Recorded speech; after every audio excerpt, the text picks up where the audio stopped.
What up mga ka-otits?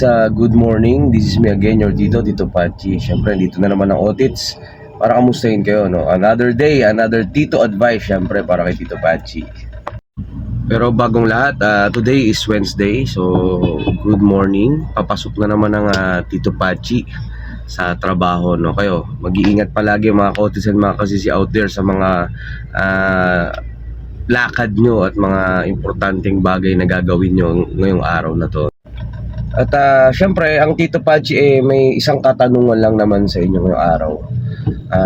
Ito yan, no? So, what makes you continue? Yan. So, sa mga gustong sumagot, please do comment down below. Gusto ko rin mabasa at malaman kung ano yung sagot nyo dyan sa tanong na yan. What makes you continue? Sa buhay or pwedeng kung lagay nyo sa love life nyo. Sana all, di ba mga ka-otits? Well, syempre kay Otits, kay Tito Pachi, ang sagot ko dyan, what makes me continue? Syempre bukod sa ang buhay ay regalo sa atin ng may taas, no? So syempre kailangan natin pasalamatan yan.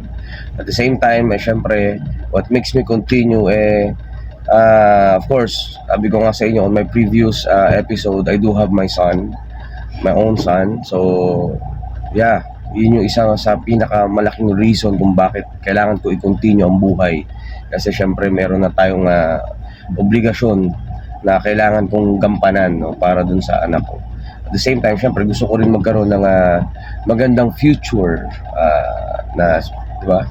Na ating tatahakin at ating kailangan pang magkaroon ng mga mapagdadaan ng struggles. But anyway, syempre life must go on, sabi nga nila, no? So yun ang sagot lang ng otits. Kayo, gusto ko marinig yan mga ka-otits and mga kasisi.